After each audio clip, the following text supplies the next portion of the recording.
Guys, nandito kami sa San Mariano, Isabela.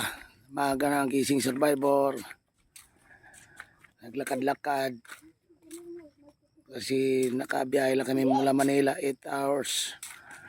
Dumating kami kagabi, 12:47 ng umaga. Halawak lang kung ito ay namimiss ko nga farm. Taniman ng mais.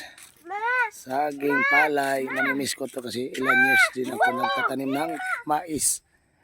Ang lawak, puro mais ang produkto dito sa San Mariano. Oh, di ba? Ang lawak, guys. Oh, guys, puro sa ng San Mariano. Ang gaganda yung mga mais nila, oh.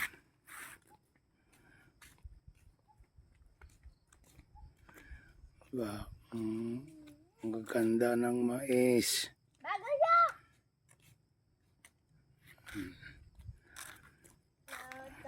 Ang ganda, napakapang.